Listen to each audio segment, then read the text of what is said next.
Today I'm going to share 3 ways to pair stencils and watercolors to create easy, beautiful art pieces for your home.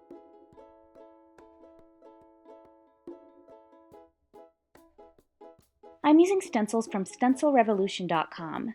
They have a huge selection of cute, trendy stencils. And what I really love is that you can buy them in a variety of sizes, so you can choose the perfect one for your project. They're flexible, durable, and reusable.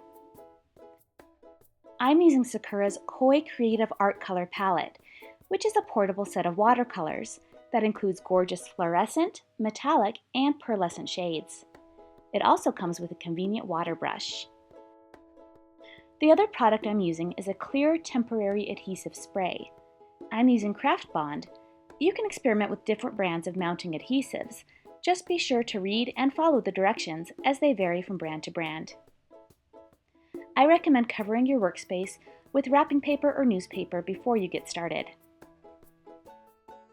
This first project is inspired by batik fabric, which has a pattern created with wax that resists dye. Stencil Revolution has a selection of beautifully detailed mandala stencils that are perfect for this technique. In place of wax, we'll be using the spray adhesive as our resist medium. Lay the stencil over a piece of heavyweight paper, such as watercolor paper or mat board. Spray over the top of the stencil, lightly but thoroughly. Immediately remove the stencil, lifting straight up. Allow to dry completely before moving on to the next step. I'm painting this design using the fluorescent colors from the Koi Creative Art Colors palette. I decided to start in the center and blend a rainbow of colors in a circular design. I think it would also be pretty to create a monochromatic ombre design from top to bottom. The fun thing about this project is there's really no wrong way to do it.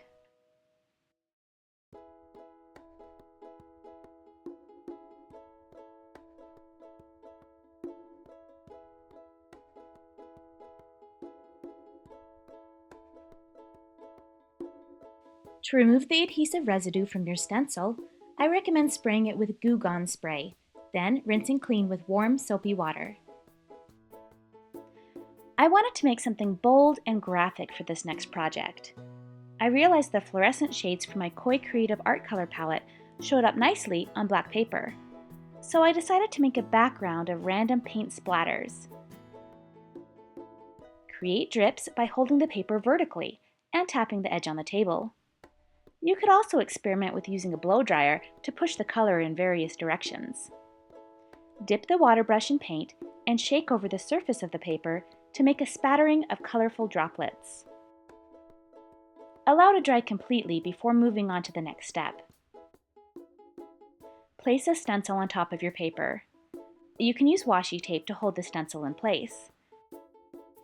One thing I really like about Stencil Revolution stencils is that they're transparent enough to see your design beneath, so it's easy to get the exact placement you want. I'm coloring the cutouts with a metallic gold pen touch marker. These markers are filled with a paint-like ink that will give our design a foil effect. It really catches the light and makes your artwork pop.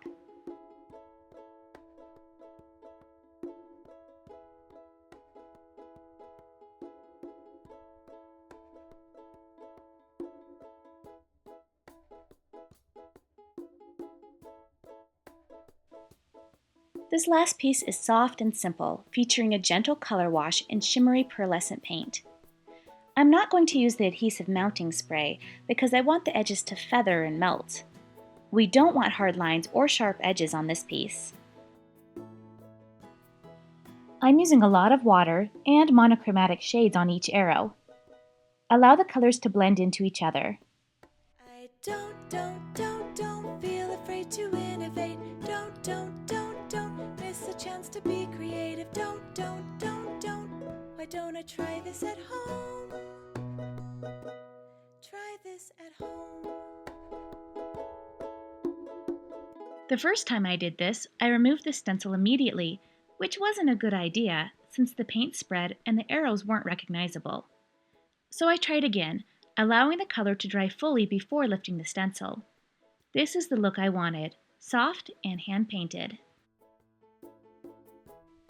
To find the perfect stencil for your project, Visit my sponsor, stencilrevolution.com. Check out the Koi Creative Art Color Palette and Metallic Pen Touch Markers at my sponsor site, sakuraofamerica.com. Which technique was your favorite? Try this at home.